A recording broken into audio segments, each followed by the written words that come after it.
Oh my God, we're back. What's up, everybody? It's you. your favorite two hosts, Courtney and Amy, Thank you, everyone. aka Black Oprah and White Gal. And you're listening to I'ma Let You Finish.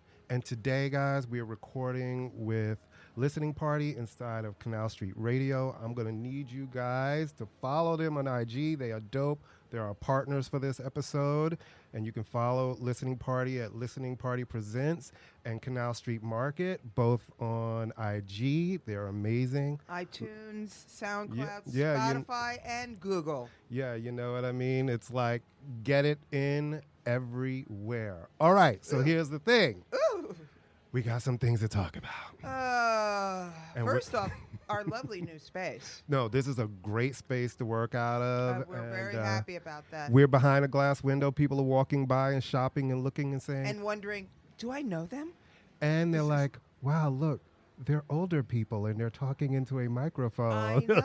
Who knew that they were allowed out during daylight? It's really funny because it's like when I speak to people and say, oh, you have a podcast, they almost seem like, oh, well, what's the subject? In such a way like we're like, yes, Metamucil. We talk about that and adult diapers. I'm talking about AARP. and incontinence. Okay, so. Don't talk about incontinence. I need to go to the bathroom. Oh, my God, she's been trying to go to the bathroom, folks.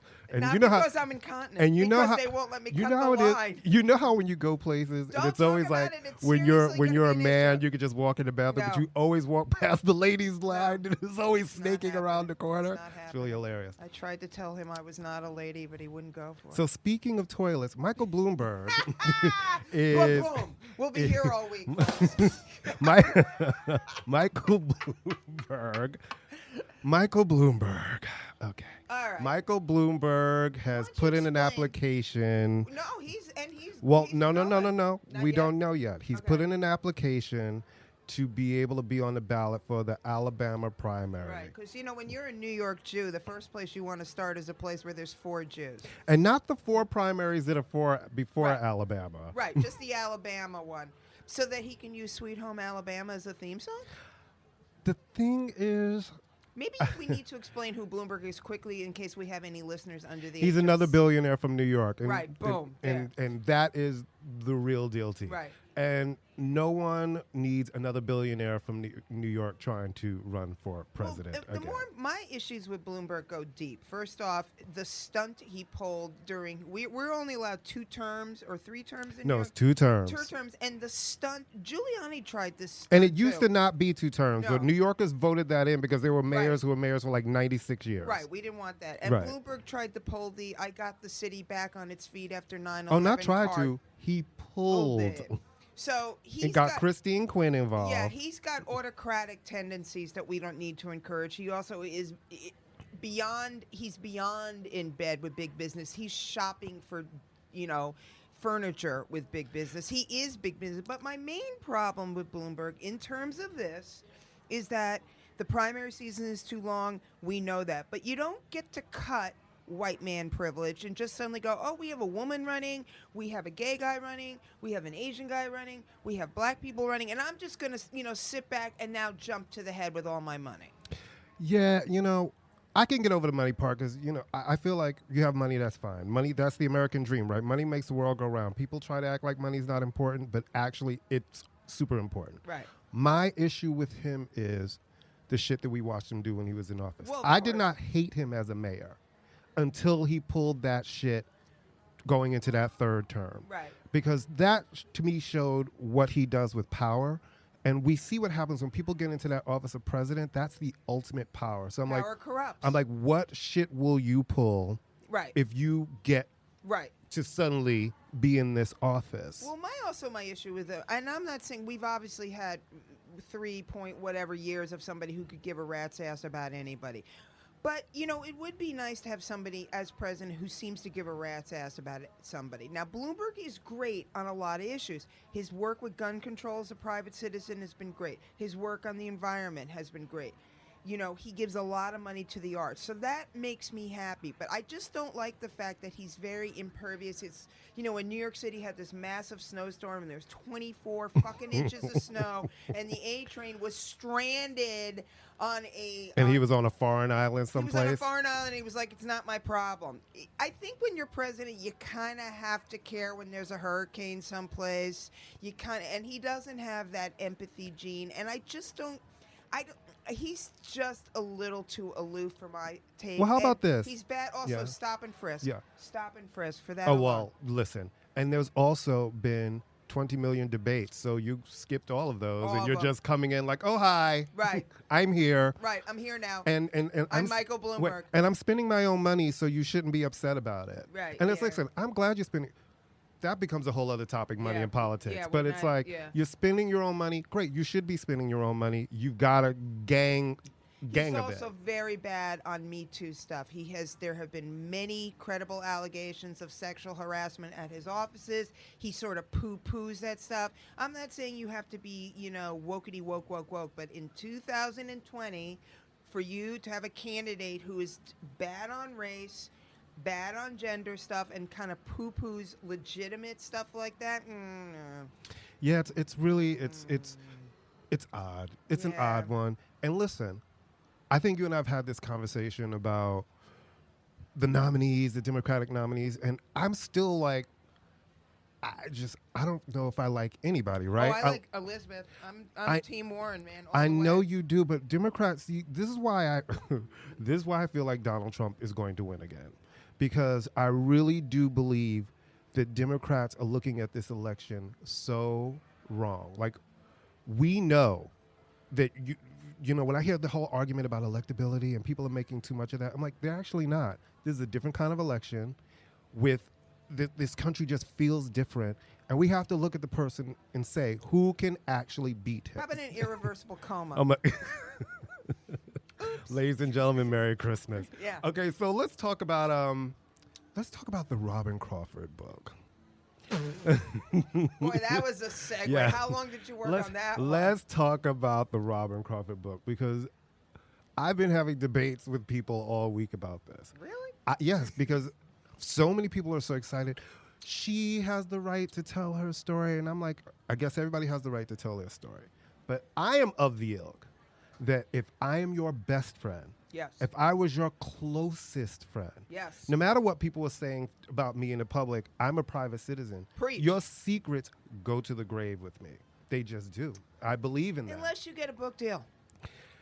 Yeah, but Okay, here's my thing about the Robin Crawford thing. This falls under the category of 1-800 who didn't know. Yes, this is true. I mean, right? Anyone who didn't know about the Robin Crawford, Whitney, torn, lovers, whatever. I mean, come on. I mean, and who really fucking cares at this point? Because it came out when Whitney was, coming up in her career. Yes. It came out when Whitney died. I honestly don't think it has moved the needle in any way, shape, or form about Whitney, because Whitney's own personal, as my people would say, mishigas, outweighed whoever she happened to be sleeping with. So I almost feel like that this Robin Crawford story is about 20 years too late. It is very late. Because being gay now is like, people go, okay, she was gay, and so be it. She had a great voice. Yeah, don't you find that the timing is really interesting? It's the first year she's nominated for the Rock and Roll Hall of Fame. There's all of these things. And then here we go, and here's this book and live interviews. There's a hour-long special. On what channel? Dateline NBC. Nobody watches Dateline NBC. So whatever. So she has somebody. I feel like that shit's on 14 times a week. Right. Somebody's it's like watching having it. An exclusive on 2020. Who cares?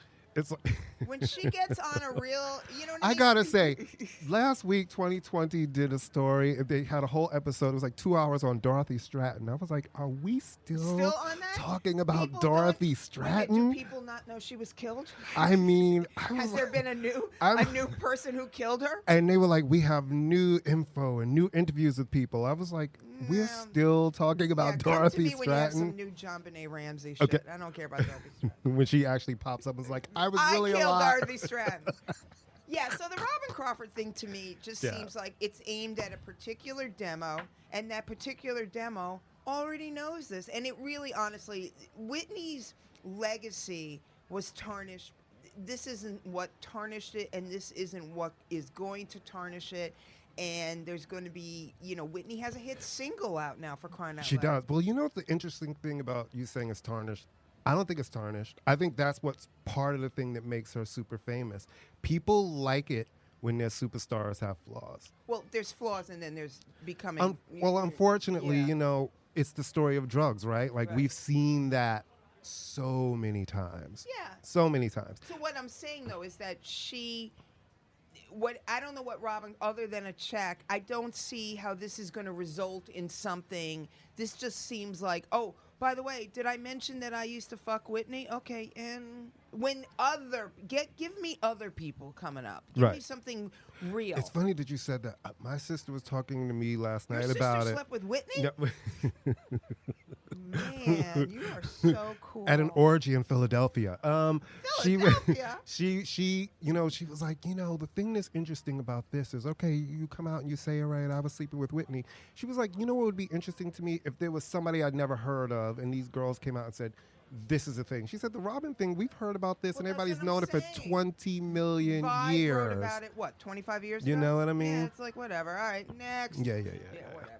So you want to talk about the songwriting nominees for the Hall of Fame 2020? Yes, this is yet another award show I was unaware of. Really? Of the Songwriters Hall of Fame? This is a big deal. Remember when Jay-Z got in a couple of years ago? It was the first time a hip-hop artist was ever inducted into the Songwriters Hall of Fame, and that was a big deal. I mean, it is cool. I'm just saying that. Last year, Missy getting in, that was a big deal. Jermaine Dupri. I'm sorry, I love Missy, but really? Come on, listen. All right, here's my criteria. Here's one of my criteria for things. Seriously. Okay. In terms of being a songwriter, and I guess this is more for the songwriters, there's two categories. There's the performing songwriters of Missy, Mariah Carey, who's nominated this year, and then there's people that's their gig, they're songwriters. Like the Neptunes are nominated this year. But they're performing artists. No, they're not under performing artists. They're on that list as... Oh, they're not under NERD? They're the Neptunes. Okay. And that was for all of their production and their writing work. Britney Spears, I'm a Slave for You, all of those songs. All right, here's my thing about this thing. The song, if you're a really good songwriter, the song should be able to live outside of the person who recorded it. I'm just saying that should be some degree of criteria. That should be some degree of criteria. Right. I think, live outside who recorded it. I mean, you say, and a lot of I'm just saying it's one thing I think that makes a songwriter. It's one thing to write a song. Could anybody cover Hot in Here and Would anybody care? Well, no, right? But that doesn't make it not. But here's the thing. That does not make it not a great song. No, I'm just that saying does not make it. If you put that shit on today at a party, the whole party gets lit. I'm just saying it's one more thing that I think about in terms of songwriters. I'm not saying they're not. I'm not. We're agreeing. I'm just saying that one thing I think about a good song is, can it outlive the moment that it was good? Yeah, but to me that's. I get that, but I also think a great song is just a great song, right? And it'll bring me all the way around to say Donna Summer. I don't think anybody has ever sounded good covering one of her songs. Well, and it's funny, Gloria Estefan is on this list as a performing songwriter this year. And you think about all the amazing hits that she has. Whenever I hear somebody else sing a Gloria Estefan song, it almost sounds like karaoke. Only she can really sing those songs. Sam Smith decided to record one of her songs too and destroy it the way they decide to destroy Donna Summer. We're gonna get to that in a hot moment. All right, so let's talk about some of the nominees, because I have to me, so Journey is nominated? Yes. Okay, first off, Journey is the fucking worst group that ever was. Oh, my God. Among them. No. I don't know if I agree with that. Okay. Those songs really still hold up. Okay, fuck Journey and fuck Journey. Because Jonathan Cain fuck him. Seriously. Jonathan Cain of Journey's wife is that horrible, terrible Christian Paula Okay, but what does that White have to do with the group and their songs? Because I don't think, you know what, when we have tons of good people to pick from, why are we rewarding she's a piece of shit, and I don't want her getting but you're mad, you don't like her, so you're discounting the group. Right. We can't discount Journey. Excuse me, women are judged always judged by their shitty taste in men. And so he's being judged by his shitty taste in women. Oh my God. I just don't like Journey. I've never liked Journey. What about Eurythmics? I think they should be in. Dave and Annie both are just. But look at this. It's also Isley Brothers, right? Isley Brothers. I can't believe the Isley Brothers aren't in. Patti Smith. Patty and Lenny, or just Patty? Just Patty. No, it's got to be Patty and Lenny. And here's the thing, Vince Gill. Vince Gill's a great songwriter. He's amazing. He's a great songwriter. You know what I mean? Mariah Carey's amazing No, and she deserves should be in it. Wait a minute, it's not Patty and Lenny? No, it's just Patty. Okay, he co-wrote all those songs. See, you know. He did co-write, and her biggest hit was a Bruce Springsteen song. Right. Which is not to say that her other stuff isn't good, but I think I can't believe Leon Russell. What? He's not in there? Nope. Song for you? You know what I mean? Superstar? Oh, he should be. Okay, so let me tell you Steve Miller. When you're stacked up against all those people, can you really see Journey beating when you have egregious things like Isley Brothers? Right. When you have, I can't believe the Isley Brothers aren't in. They have been writing hits since the 50s, for crying out loud. Absolutely. The Beatles covered them. Right. All right, yeah. so you don't get when the best songwriters in the world, some of the best songwriters in the world are going. The Beach Boys, Mike Love. Fuck Mike Love. Oh my God. Brian Wilson wrote those songs. Fuck Mike Love. I don't want Mike Love. No Mike Love. The only Love family I want up there is the one that plays basketball. Who else is in there? I can't go with the Neptunes. I'm sorry. I love them, but I can't go. Motown legend William Mickey Stevenson. Which is crazy, yeah, right? Which is crazy. Anybody who wrote for Motown who's not in the songwriters, come on. The guy who cleaned the bathrooms at Motown should be in the songwriters. So here's the thing, right? It's always 3 performing artists. Wow. And 3 writers. Voice and heart, too, right? So it makes you think, who gets in? It's very little. It's a really stellar list of people who are so. each really accomplished. This seems actually to me to be more finely tuned and really based on excellence than any other award I've heard of. Right. Because the Grammy. Well, it's the songwriter. That's what I'm saying. It's like the DGA awards or something. Yeah. Voice and Heart. Those Monkey songs were like perfection. Are they still alive? The Monkeys? Not all. No. Peter Tork is dead. Mickey Dolenz is like Mickey. Mickey's the only one. Yeah, Mickey's the only one who's still alive. Yeah. It's an awesome responsibility. I wouldn't want to have Courtney to vote for them. It's too much. But just as long as it's not Journey, because fuck Journey. Oh my God, I hate them. I stopped believing Let me just a tell you long something. time ago. I'm gonna start rolling a list of the people you hate. There's people that she hates that I'm always think, oh my God, I'll bring this up. I know she's gonna like them. She's like, I fucking hate them. Let me tell you something. I will go on record that I have hated Journey from the beginning. Steve Perry? Who hates Steve Perry? I hate fucking Steve Perry. He's an overwrought weasel. I can't take his voice. Sorry, black people. I know all black people love Steve Perry. I don't like him. You know what? You keep. Sorry, women. Let me just say this. Hold on. I know all women love Steve Perry. I don't like him. I'm sorry. Sorry, white people. I know all white people love Steve Perry. As the black person on this podcast, you are going to stop putting every black white. No. I said every week when there's somebody who hate you, like, I know you said that about Michael McDonald. All black people do not love Michael McDonald, and all black people do not love Steve Perry. No, but the biggest fights I've ever gotten into about Steve Perry have been with black people and white women. Ergo. You are insane. I don't like Journey. I don't like Journey. You wanted me to be really obnoxious? Here's my obnoxious rock critic side. You know, I liked Journey when they first left Santana. Oh my God. That's my obnoxious rock critic thing. I liked them when they were like an offshoot of Santana. Oh my God. Don't you hate the people who are always like, yeah, I like that first album. The first album. But it's always like, I like that first album. And then when they're talking to you, one that didn't sell. And then you turn it's always that. You know, the one that's really hard to find. I'm like, bitch, you've never heard that There's album. a reason why it's hard to find. You know what I'm saying? Stop trying to act like you've heard that album to be, everybody always wants to be so austere. But groups do that too. Radiohead. Oh, we hate the Bends. Oh, you mean your best album. Right. Or this is where I get mad at Madonna. Ugh, I can't hear those old songs. I don't want to sing them. They make me so sick. It's like, bitch, we all bought those records and spent hundreds of dollars in concert to hear you sing those records. What I don't need you now at 148 is to be talking about. That's not how old she is. No, she's but not 148. I just mean it in the way where it's like you could sprinkle in a hit because your tickets are $1,000 and say, all right, I may not like Borderline, but here's a little bit of it for you anyway. All right, we're not talking about her anymore. We will always talk about her because she's my queen.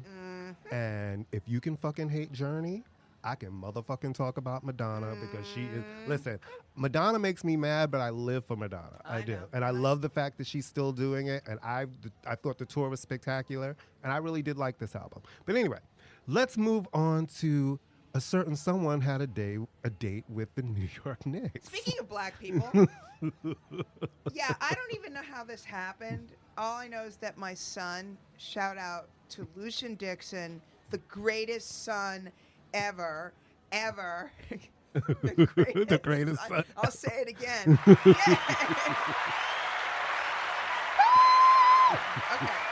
So I don't know, but my son is like connected with everybody. And me and him were doing this thing. It was like sponsored by the Knicks and sponsored by Chase and sponsored, I don't know. We were talking about hip hop, basketball, and pizza. So AKA the Jew trifecta in New York City. And then they had this event at the end of the day, Courtney Montgomery Anderson, where John Starks was there and John Wallace and Lara Johnson. And here's what I have to say about that. They're all you don't know what tall is until you're around basketball tall. Right. Because I'm like almost 6 foot, and I felt like a midget or a short person next to them. Whatever you. This show. No, I felt very small. This show is brought to you by Inappropriateness. No, it's a new drink that you can find at your corner bodega. I felt like a super small. I was like, oh my God, I'm teeny. But it was very nice to meet them. I got all my John Starks jokes out of my system before I met them. But seriously, we're both Knick fans, and it's very It's long hard. suffering and sad. It's long suffering. I mean, you know how long suffering it is when even one of the Knicks, one of the legends, is kind of like, you're really not going to Barclays to watch the Nets? Really? But anyway, so that was sort of cool, and I got swag, which is what it's all about, and really good pizza from Speedy Romeo's, which is a really good pizza place. It is. I've had the one in Brooklyn. Really good. Oh, my God. And it was fun, and I'm going to get a check. Ka-ching. We always like a check. We always like a check. All right. We have to say something. Do we have to say something? No, we need to just go into talking about our next subject, which is the tunes that we are listening to and what we're loving right now. It's fourth quarter, which is always like the time for a lot of the big heavy hitters. Which is funny, though, in this, we talk about this a lot. We talk about the fact that the music industry used to be, you had a single, you built it up, you had, this, that. What does fourth quarter mean in the age of you can drop the thing on a Tuesday at 4:26? And that's the thing, right? Kind of, it's not the same at all anymore because you're seeing there are new artists coming. There are artists that are a little bit off the grid, right. And a lot of the major artists who were supposed to drop fourth quarter records have pushed to 2020. Except now that we see that Rihanna. Well, nobody knows when a Rihanna record is coming. Something. I was having this conversation actually the other night about Eve and Rihanna. And Eve, who we all decided was very underrated in a lot of ways. And poor Eve was with Stevie J when she was putting out a record, so the poor thing didn't know any better. Right. Rihanna's bulletproof. Rihanna could put out an album 27 years from now, and it would still sell. Because she has such a reservoir of goodwill about her. But my thing is with Rihanna, it almost doesn't matter anymore. She's made such a catalog of work. Let her sell a couple of bras and a concealer and live with her incredibly rich boyfriend. She's done it, as far as I'm concerned. Listen, I think that you get to a certain point, right? Team Navy. Where you need a little bit of you need some space to live a little and then to come back and really have something to say in your music. And if you're really an artist, the thing about being because so many people use that word, and I'm like, not everybody's an artist. Some of you are just singers, really. You're singers. Right. And then you have artists who, like, they need to be inspired to have something to really talk about, live life a little bit. And then you come back and the music's even better. No, I think that like I said, I think she's bulletproof. I think she can take as long as she wants. But who are we listening to? All right, let's talk about who we can't stand right now. Oh, my God. Okay, here's the thing. So we're going to talk about Sam Smith and I Feel Love because I do not feel love towards Sam Smith in any way, shape, or form. This is what I want to say about that. If you're going to take on a Donna Summer song, iconic, the song that's really it's housey, it's techno, but more than anything, Donna's voice in everything that she sang was laced and dripped with emotion. That song, when you hear her, those coos and the ooh, it feels good, so good, you feel like she's calling you to love, right? No. You feel that. Sam's version to me is just a falsetto with no emotion behind it. Because that's what Sam Smith is. Sam Smith is one of these white boys who thinks if I sing in a falsetto, I'm a soul singer. He has no soul. He was not interesting when he was fat. He's not interesting now that he's thin. He wasn't interesting when he came out. He's not interesting now that he's binary gender. He is not in. He wants to. That's fine. I will respect that. Yeah. They are not interesting. Their voice is not interesting. There are 9 million people as we speak right now singing in their shower who are more interesting than they are. Now, here's the thing. But don't pick that song. Right. Now, here's the thing with Sam. I really loved his first album. Ugh. I went to his show. The day his album dropped, he did a show right? at the Apollo. It was amazing. But, he was so, you could tell, so grateful and overwhelmed. I love seeing an artist at the very beginning of their moment. And I loved the show. I thought he sounded amazing, and I really loved that album. But, and I like the tune that he just had where he had the video where because I believe he goes by they now, right? So I want to make sure I have his pronouns correct. They had a great video with Calvin Harris. Yeah, and they also had a great video when this last one, was it called Move Something? And Yeah. And I thought it was great, but I want to see some growth. I want to hear some growth. Because when I hear a lot of his music, it's in the same vein of that first record. And I'm like, okay, so it's time for you to show me. I want to see some artistry there. Well, I would slip out of the falsetto. I think they use that as sort of a crutch. Let me hear if you can actually sing. Right. All right, so boo for him. What about our girl Jessie Ware and Mirage, her new single? Jessie Ware, when I first heard Jessie Ware, she was kind of riding that dubstep thing a little bit. Then this album is like a return to her clubland I roots. think that she has one of the best voices. She does. I love the way she looks. I do too. I love the fact that she's not like some girly girl sort of. No, I love that she's a broad. I love her that she's I had a broad. no idea that she was. I heard her in an interview. Her it's sister's famous her too. her husband is like this personal trainer dude. I love and I hear everything her about in this interview and she's cursing and everything, and I'm going, wait a minute, you curse and talk like She's this? British. Remember, she and Paloma Faith sort of came out at the same time, and I like Paloma Faith, but Paloma Faith was a little gimmicky. Jessie Ware. They love her in the UK. I though. know, and I've never seen Jessie Ware. Everybody I know who has seen her says she's fantastic, but I just like her. She seems. We'll go the next time she's in town Yeah, because I had tickets to the last one. My old assistant, John, shout out to John Macchia, does tour marketing over at Universal. So the next time she's in New York, we'll go. Seems like somebody. She's the real deal. She's not a kid. She's put the work in. She's always consistently under the radar. And this song is just great. I love that it's got a little dance vibe to it. And I love that she can sing. She can actually fucking sing. What a concept. Speaking of which, all right, our girl crush, Dua Lipa.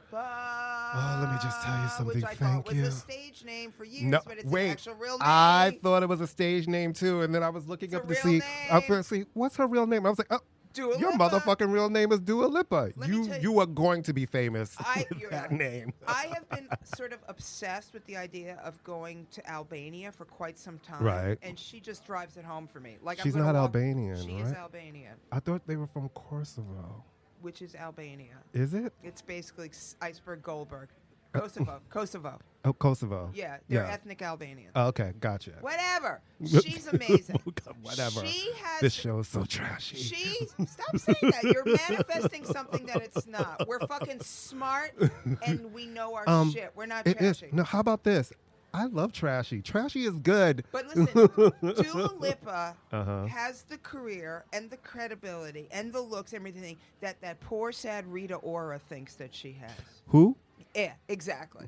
I'm sorry, who? Exactly. What is that? The girl that does H&M ads. Is there Athens. vaccination for it? Yes, there is. Oh, Rita okay. Ora. Got it. Really, Rita Ora can cause the following side effects: delusion. And anal bleeding. Anyway, so. That's the name of her new single, Anal Bleeding. Oh, you know I'm recording an album right now, right? I'm in the middle of recording an album. It's called Lainey Kazan. Oh, I love Lainey Kazan. I love a moo-moo and a woman. Every song was written in under 3 minutes and has 8 songwriters like all of the pop songs now. Amazing. So it's amazing. All right, let's go back to Dua. Yeah. Everything she's done, One Kiss, amazing. Yeah. Well, that's Calvin Harris. Right, but I'm saying her early stuff, like the videos, like New I've Got No Rules. Rules. Yeah. The whole look is fabulous. She's gorgeous. She's going out with a Hadid, which is, what can you do? At least it's not the girls. Right. She's amazing. No, she's great. She's the dope. total package. No, listen, I'm so happy for a pop artist to come out and be like, the song can be about heartbreak. It can be about kicking the guy to the curb, but she's not sad, sitting in her room being like, look at me, and I'm pensive. She's like, I've got on my hot jeans, a bra top, and I'm in the club with my girls. She's tough. Thank you for not being sad. People are staring at us. They think we're somebody. We are somebody. Wow. Thank you. She's tough. I like that. I like when she grew up in, a tough place, man. I like her. She grew up in London. That's a tough place. It's very tough there. She grew up in London. Listen, what you know what it's like? About? Driving on the wrong side of the road all the time? No, I love her. I love Dua Lipa. I've always loved her. I think the new single, Don't Stop. She's going to blow up. Yeah. Totally. Well, here's the thing. She's already successful here in the U.S. The first album was a hit here. More bigger. Yeah. More bigger. Listen, come with some shit. I always tell people, if you give them what they want, you'll be able to do what you want. But you have to give them what they want. See, this is the advantage in some ways of Rihanna not being on the scene right now.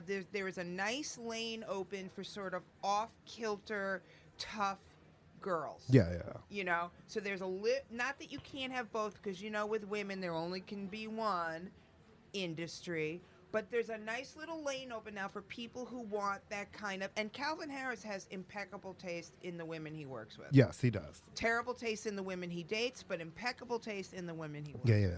All right. Well, you know what? I want to talk, Dua, but then you know what? Here's a surprising entry for me with the person who we both don't really dig, but we're really liking this in music, Selena fucking Gomez. Okay, I think that she can't sing, and I've never been a huge fan of hers, but these 2 new tracks, I'm like, I don't hate this. No, I love that. I love pop. To Lose You. I love pop too. Yeah. I never, it's funny. I read this article a couple years ago, and this producer said that the sound that every female artist was coming to him with was, I want to sound like a Selena Gomez record. And I thought, what the hell does that mean? But if you listen to her singles, the first one with A$AP Rocky, Feel Good, and then the one that samples Psycho Killer. She never sounds the same on each song. Now, is she the greatest singer of our time? Now, is that a producer? Is that right? Totally, working with the right producers so they can mold you and say. It's a little of both. But the Marshmallow, I'm saying, is she the greatest singer of our time? No, she is not. Right. But none of them. The greatest singers of our time are not making songs right now. Right. This is true. Right. But I like the vibe. I like her. She seems like I'm into the energy of her. This song is it's perfect because it's under 3 minutes. It's hooky as all get out. Okay, there's 5 million people. You know whose brother worked on this song? Billie Eilish's brother. Oh, okay. Which is, I don't know what he did. He probably came in and said, turn that knob. There you go. The shade. No, but you know what I'm saying? There's and she also worked time with serious songwriters, not R&B. I think it's a perfect song. Right. I think it's and she is someone we're like, I never would have said, I can't wait for that Selena Gomez single. But there are a lot of young people who do. She's a big star to them. Yes, she is. And, I think she came back with two really strong. And, she's had a challenging couple of years, you know what I mean? So I'm happy that her health is good. And I'm happy that she's making, good pop music always makes me happy. Good pop music is the antidote to everything. What do you think about the new George Michael single? This is how we want you to get high. Okay, here's my issue.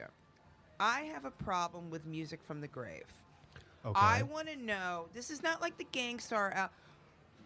This is not like the Gangstar record. Right. Right. Where one half of the Gangstar people were involved in it. Okay? Right. This is like, who's controlling this? Okay, while Amy is talking, I just want you to know that one of our legendary friends just walked in the studio. He's not going to talk, but a legend is in the house, and we are smiling from ear to ear. Keep going. Yeah. It's Elian Gonzalez. Yeah. and Pia Zadora. Right. They're coming to sing their new single. All right.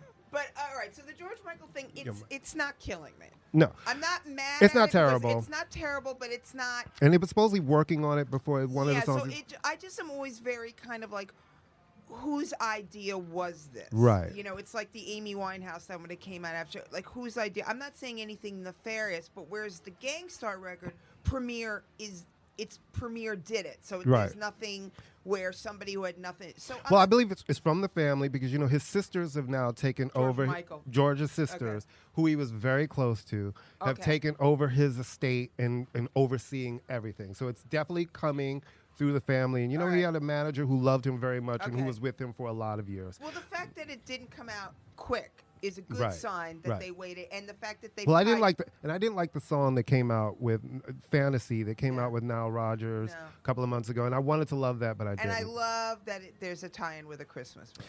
Yeah, which is everybody is saying is really terrible, but you know they're trying to Who get. Cares? Yeah. Like. All right, I want you to right now on national television lie and say that you don't watch Love Actually every year when it's on and cry. I've never seen Love Actually. What? All right, that's it. I'm sorry, I'm I'm no not, longer doing this show. I'm not white. I'm not. It's like that's one of those white people. I see. No, that's one of those. Okay. Listen, okay. that's one of those I'm white. not No, allowed, listen. I'm not Wait. allowed to make fun of Steve Perry, Listen, but you can mock that's Love one of those white people movies like the. la, la, That's one of those white people movies like The Notebook when you're all like, oh my God, I saw The never- Notebook and I cried. No, it was you're a Notebook. comparing- I'm like, look, honey, You're comparing. I don't know about your motherfucking Notebook, but tell them up there. Jacks with apples. Oh, or the legendary. Well, here's the thing: the legendary Hope Floats, but. I've never seen Hope. And I would like to say this on the air because he will be listening to this show. Fred Tyrone Jackson, I am still mad at you for not going. I was going through a time and I was really upset. And Fred would go. Is there like a symphony? He would go. he would go see everything with me, but he refused to go see Hope Floats with me. Refused. We're gonna have to do a thing about that because I Hope can give you Miss chapter Floats. and verse on Pootie Miss Hope Tang. Floats. Okay. All right. Anyway, back to George. No, I need to finish my Hope Floats because it was a hope and it made me float. Now, back to George. George is brilliant. You know what I think? It's not an offensive song, right? No. I'm really... It's not an offensive. Well, because a lot of times when people die, like, does anybody like any of the 19 Michael Jackson songs they tried to put out after he died? No, none of them. You know what I mean? Whitney Houston with Kygo worked because... Which blew my mind. Well, it worked because that was a completed vocal. Yeah. That her original version of Higher Love was a bonus track on the Japanese edition of I'm Your Baby Tonight. So to be able to just take that completed mastered vocal, give it to Kygo, and then have this big international hit with it, it was a finished vocal that was already out there. out I love that there. she covered Shaka for the second time. For the second time. All right, let's talk about your boy. Let's talk about Gangstar because you love Gangstar, so I want you to have this moment. And I think that they were, undersung in a lot of ways. It's ironic that they're such a quintessential New York hip hop group because neither one of them are from New York. I will go on record as saying that Guru is the only good thing that's ever come out of Boston other than New Edition. And Robbie, Bobby, Ricky, and Mike, and Belle Biv DeVoe. I can't stand Boston. That's a whole nother conversation. This man just fell down out there. What the hell? Okay. Oh my God, it's like Menudo mania out there. What's happening? what the heck? God, the level. Oh my God. Wait, no, hold on. Wasn't Donna Summer from Boston? Okay, the third thing. You know what I'm saying? All right, but anyway, come on. All right, the Celtics, the Red Sox. I say no. Okay. Gangstar. Honey, she's trying to have an attack up in here. She just gave me my Adidas hat today. No, and it's she not mentioned, Adidas. I mean, oh, Jesus Christ. Oh, my God. Oh, my God. Oh, my God. Oh, my God. I'm so sorry. Lucian, I'm wait. so sorry. My New York Knicks hat. No. Oh, my God. Wait a minute. I said, oh, my God. So, this is like, it was almost like I feel like Jason just came through the window when I said that shit. All right, Gangstar. Gangstar. All right, so when Guru died, very sad. To me, there are very few producers in hip hop for sure. Right, yeah. Where as soon as you hear them, you're like, yeah, that's Premier. Yeah, right. This is true. That's Premier. Absolutely. And listening to this album, I think they did an excellent job. The collaborators they have make perfect sense. Bringing J. Rue back is amazing. The single with J. Cole, it makes sense. Yeah, yeah, yeah. M.O.P. When's the last time you heard M.O.P. This in is a very, record? very, very the true. Q-Tip single makes sense. And Yeah. when I hear Primo beats, I swear I start walking differently. Yeah, yeah. There's just so it's, you know, the drama, the court drama, the personal drama behind why it took so long, and the whole Right. stuff with Guru and Solar, which is ugly. Yeah. And this guy wants to tour now as Gangstar. Solar. Yeah. Doing what? Standing up there with a cutout or something. I have no idea. It's awful. Oh, my But I'm really happy this record, Yeah, and I'm really happy for them that they're having their moment again. So this is making me happy. You know what I'm happy about? That musicianship and songwriting and being able to play an instrument, that's come back in vogue, and we're starting to see a lot of these records with artists that really have a point of view and are really saying something. I think the Kayleigh album is really amazing, I gotta listen to it. and it's a concept album. It's his most political work in a really long time, and I love that he's a black gay artist from the UK who was the lead singer of Block Party, and I think you guys should really that's him. I think you guys need to that's where you know him from. Block Party was great. They were great, and this album is really amazing. And he was great as a figurehead in that group too. You know what I'm saying? And then we go to another one from overseas, Michael K. Wanuka. You know me and names. I'm just like bad. But he's fucking amazing. He's and this amazing. new album, it's a body of work. I love a body of work. I love when somebody creates this is a his full third grade album. I love when people just create a full body of work. This album is so rich in textures and the musicianship and the vocals and the vocal arranging. And his, for those of you who are not quite sure who he is, he's the guy, the Big Little Lies soundtrack. He did the cut. They used his song in the opening, which is just brilliant. What I like about him a lot is that if you were to ask me to define him or compare him, I can't. Which is what makes it amazing. That's music. That's musicianship. You know? He's not reinventing the wheel, obviously, singer-songwriter, music. But I'm like, what? Who does he sound? I can't tell you who he sounds like. Is he coming from a British perspective? I don't know. Is he coming from an African? I don't know. But he's really, really, really good. He's really good. You know? Which brings me again to FKA Twigs and Magdalene, this album that she has out right now, which is kind of themed around Mary Magdalene. And she's another one. You ask me, well, how would you describe her music? I don't know. I hear the influences of everything. I hear the soul influences. I hear the rock influences. I hear the classical influences. Right. And it's another artist who's got a really musical album doing something really interesting, and I think people should really check it out. You know what I mean? Do it on your There was so much hype on that first record that I went, But I love that record too. And I was surprised at how much black girls really love her. And I gauge that by like my sister and some of my friends. Steve Perry.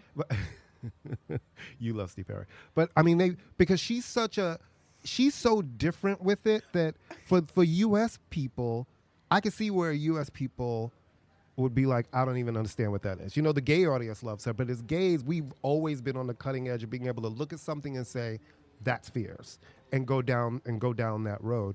But I see now she does more of these US TV performances that it's always really just something different and unexpected, and I always appreciate that in a musician. I think what happened with her, which kind of fucked her over, is that when she started dating, Robert Pattinson. I think that she went from someone who was kind of quirky and maybe culty, and suddenly she's and I think people kind of went, what are you, a cult star? Or I think that just kind of effed her up in terms of perception.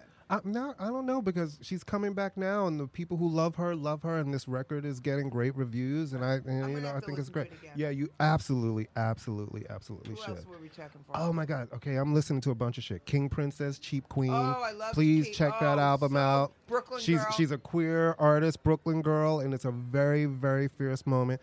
And I'm listening to Emotional Oranges. They have this new album called The Juice Volume 2. Which is a great title. And they're a collective out of Los Angeles. And what I like about them is that they use pseudonyms. They're anonymous, because they supposedly all have like regular jobs. One's like a teacher, one's a coder, but they're making really interesting music and wanting it to be about the music, which isn't that always great when you kind of get back to, because, you know, we're the people who want to be a star, and there's nothing wrong with that. Nothing.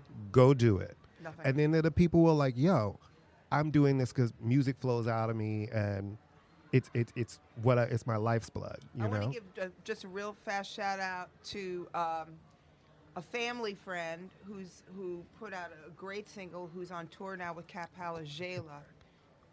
This girl's Jayla Thompson. Mm-hmm. Her father is Mark Anthony Thompson, a.k.a. Chocolate Genius, who to me is one of the great... Yeah, he's dope. Tessa Thompson. Oh, okay. The great actor. My son used to babysit for Jayla and her little brother, so hopefully Jayla will become famous. But it's a lovely, atmospheric, non-definable, black girl pop.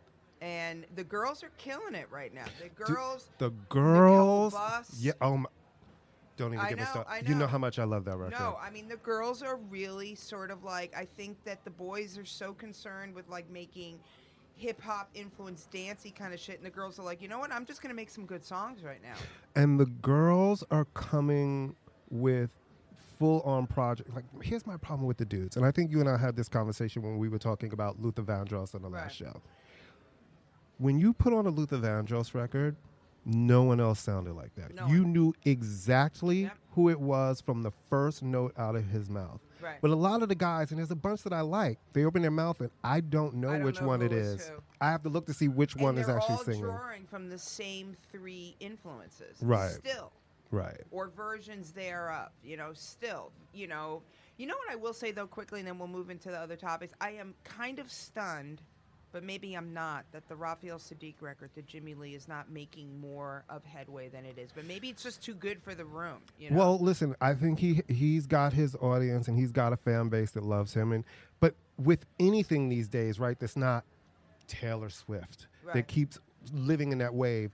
With streaming now, nobody really does. Where's the marketing plan for anybody, right? So it's like, because you shove everything immediately onto streaming services where it can live for a long time, what I seem to notice is there's no real marketing plan for anything. So here you go, you're a month out, a month and a half out, and you're like, oh, so you guys... He's going to live and die by live. I mean, he's one of those artists that the live performance is so strong that well, he's got 20 plus years in the game, you know what I mean? He's touring this stage. He's got 20 plus years in the game. Okay, now here's the thing we got to bring up because I know you want to talk about it. So upset. 90 Day Fiancé. Oh yeah, 90 Day Fiancé. Okay, I'm just going to say this. All right, let me tell you something. I am a very smart person. Okay, I have a college degree. I have a master's degree. I read books. I read books with big words in them. I go to smart people films. I surround myself with smart stuff. I am smart. Smart. I'm so smart, I don't have a boyfriend. That's how you know how smart I am. But on Tuesday nights at 9 o'clock. No, it's not Tuesday. It's Monday. Monday. Don't fuck me up. Now, I never watched this show before because it's on the Learning Channel. And who in their right mind wants to watch anything on the Learning Channel? Oh, how did I know that the Learning Channel is possibly the greatest channel in the world? Okay, my best friend, who I love more than life, this show's been on for years. She never told me about it. To me, her not telling me about this show was worse than ever sleeping with any boyfriend I ever had, because who cares about them? It's the best show. The new season just started. I can already tell you, it's just a walking advertisement for mess. You want to talk about trashy, messy? Oh my God. It's amazing, but it's on the Learning Channel, so you learn things. What exactly are you learning? Well, I'm learning first off that certain people should not be allowed to get passports. And I'm also learning about customs. You learn about Muslim customs. Jesus Christ. No, I'm is being that way? serious. Is that? No, I'm serious. Like, are you kidding me right really now? Great stuff. That's your big. I'm learning about what does Muslim customs even mean? Can you please explain? If you're an American woman and you're dating a guy from Algeria, this is last season. You just went to Turkey, though. You've gone through a Muslim country and gone through their customs. No, I've been through. I'm not. When I say I mean them. I know this stuff. But see, I just find it interesting. You're learning about all different cultures. People are traveling the world. You're learning that stupid is as stupid does. I was like, that is not why you watching it. You watch it for the fuckery of the people that are on there. No. And I leave, every time I leave and I go, Amy, no matter what's going on in your life, you learned how to moisturize at a relatively young age, and you know who the father of your child is. That's like Maury. You know, my favorite on Maury is always when the girl comes back and it's like the 18th time. I'm for sure this time. They're like, La Takanisha. She's like, I'm for sure this time that Ramel is the father of my child. Look at his eyes. Or wait, he has his baby's eyes. He has my baby's eyes. Right. And then when it's not him, she always runs out. It's like, oh my God. You're like, girl, it's like this is your 18th time on the show. I love 90 Day Fiancé. And what's really funny, actually, is that it's starting to, like, pick up. It's very fun. Right. Let's talk about the TJ. We got to talk about TJ. What's the TJ? Trader. Okay, Amy is very upset about Trader Joe's and their discontinuation of certain items. All right, Trader Joe's, which really seriously, it took forever to come to New York. And once it came to New York, my life became a better place. Because whenever you'd go out to L.A., you'd smuggle stuff back. Absolutely. I used to do that shit, too. All the time. It would be like a bag full of shit. Yeah. This is back when you didn't have to check bags and you could just bring anything you want. Right. Okay, I never was a cereal eater, okay, or a cereal killer. I was never a cereal eater. I started eating cereal. I would eat oatmeal in the morning or whatever, but when I got a real job, I had to eat breakfast in the morning. I got really into Trader Joe's cereal. They are discontinuing several of their cereals. This is fucking me up. I don't know what to do because I buy the cereal and the almond milk because I enjoy almond milk on my cereal. Almond milk is disgusting. On cereal, it's really good. It's disgusting. No, that's horrible. Whatever. The point is that, and we were discussing today, because men don't know the pain of having something discontinued, because women, we get our lipsticks discontinued, our foundation, our hair product, everything. But Trader Joe's, also, we discovered another thing we had in common. We both used to use the fabulous Trader Joe's natural deodorant, which they discontinued. God. I was really upset. That, and they had this gummy candy that they used to make that I used to love. And they were like, oh, yeah, we're not making that anymore. I was like, what the fuck? That's the best thing in the fucking store. Yeah, fuck you, Trader Joe's. So I love Trader Joe's dearly, but this cereal situation is... Because now I'm thinking I have so much stress in my life. I have so much going on. Do I really need to rethink what I'm going to have for breakfast? All right, so it's time for our last segment, which we always like to call What Stupid Thing Did Meghan McCain Say Today? Okay. Sometimes it's about Meghan, sometimes it's other shit. Why don't you pick it up? Ladies and gentlemen. I'm still recovering from the Trader Joe's fiasco. My stupid shit today is about Popeye's chicken. This and the New York Times. New York Times, do motherfucking better. We are now less than a year out than the election. And when you look at their headlines, was it about the black vote? Was it about voter sort of suppression for the black vote in different companies? Oh, no. That's not the headline on the Times. Well, you're doing your Meghan McCain where you talk really quietly and slowly. Oh, no. Power bun. And I have my power. I live for a power bun. You know, that day that Donald Trump Jr. was on, her hair was snatched back so tight, and that power done. And then she was speaking like, I just want to say this to you. I want to know how you do this. Come closer to me so I can the motherfucking headline that I saw in the New York Times, which is all around the world, was the failing New York Times. You always have to Popeye's sandwich strikes a chord for African Americans. Excuse me? I don't give a fuck about anything during this election year that has to do with black people and chicken. Don't be shady. The producer, honey, somebody just wrote, did they lie on the card and put it in my face? Let me just tell you something right now. You will eat that card. Listen, that did not have to be a headline. I don't want to see that as a motherfucking... Listen, black people, do better. We are in a big election year. Stabbing people in line over chicken sandwiches. Okay. No, wait. I've had. I know. I have to finish this thought. I don't give a flying fuck. I walked by the Popeyes by my house at 11:30 in the morning, and it was packed with a line out the door. I was so ashamed. I'm like, really? It's 11:30. You all need a chicken sandwich? People are hungry. Okay, girl. Anyway, I can't. People are hungry. You know what? The signs that keep coming in my face are quite offensive. The people are trying to come. Listen, I know that black people might like chicken, but so do white people. That's white true. people like chicken. I don't eat chicken Not every myself. I'm a vegetarian. Here but we I go. will say this. Uh-huh. The one and only times I ever had Popeyes in New Orleans before it became a national chain, it was fucking incredible. Yeah. The one everybody always talks about. The one in New Orleans. Well, I so mean, they were different than national. everywhere Yeah. else. I mean, so I had it there. Yeah. I will sidebar that I was pregnant and I didn't realize it. So maybe that's why it tasted so good. All right. Here's all I want to say about Meghan McCain. Fuck her and fuck her. Here's the problem with Meghan McCain. If anyone in the world would like to know what white entitlement looks like, all you have to do is turn on a show, a nationally syndicated, award-winning show where there are women speaking their minds, which is very rare, where it's not gimmicky and kitschy, really being a political force, and you have a rich white girl rolling her eyes, ruffling paper, going, okay, I guess we have to go to a break. Nobody wants to listen to me. Now, I will give Meghan credit that she did not mention her dead father 27 times this week. John McCain's death is to Meghan McCain what 9/11 is to Rudy Giuliani. They cannot get through a sentence without mentioning it. No disrespect to John McCain. Right. Meghan McCain, Joe, has anointed herself as the voice of conservative. She is not. She is not a pleasant person. And as I said, it's rare that I side with Whoopi Goldberg on anything.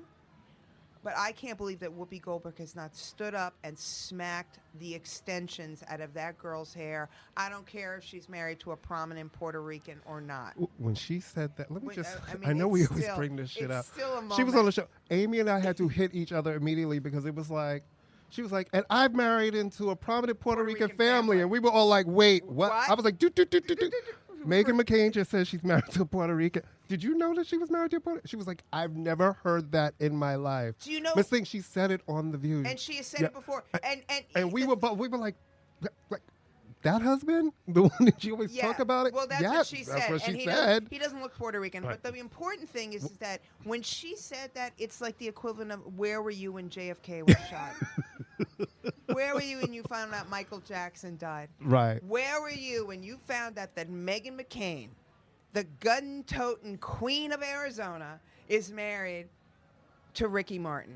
It was like the day McDonald's announced that they were no longer going to be making the McRib. It was like, what's happening? The McRib is going away. Oh, my God. Maybe he can come back with Popeyes. It could be a McRib chicken. salmon sandwich. All right. All right, guys. Well, you know what?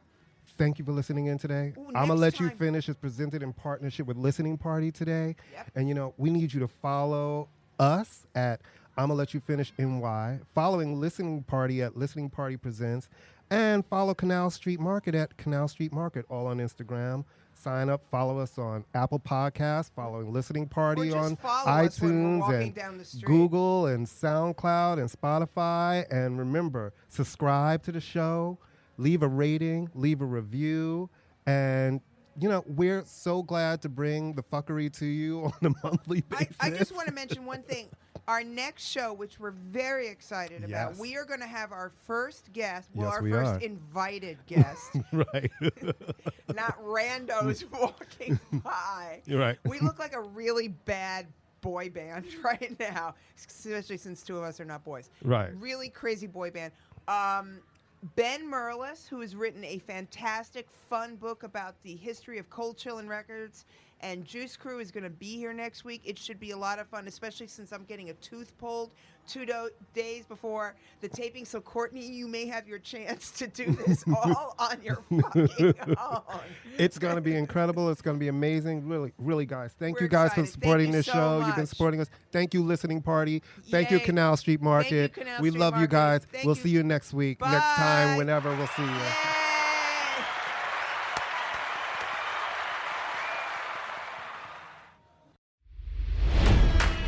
It's NFL draft season, and that means it's time to start thinking about fantasy football. FantasyPoints.com features industry-leading experts and prognosticators using proprietary hand-charted data to help you score more fantasy points. FantasyPoints.com is the place to go for whatever kind of fantasy football you play. Whether you play fantasy football, daily fantasy sports, or do a little bit of everything, Fantasy Points has the meticulously researched content to guide you to victory. And why wait for the fall? Fantasy Points also covers the new spring football league, the UFL. Join the guru, John Hansen, Scott Barrett, Joe Dolan, and other massive names in the fantasy football universe with an exclusive offer. Use code Pantheon for 15% off any Fantasy Points package, including the all-in package, with access to every article, tool, and data nugget that Fantasy Points has to offer. That's fantasypoints.com and code Pantheon for 15% off at Fantasy Points. Fantasypoints.com, code Pantheon. Score more fantasy points.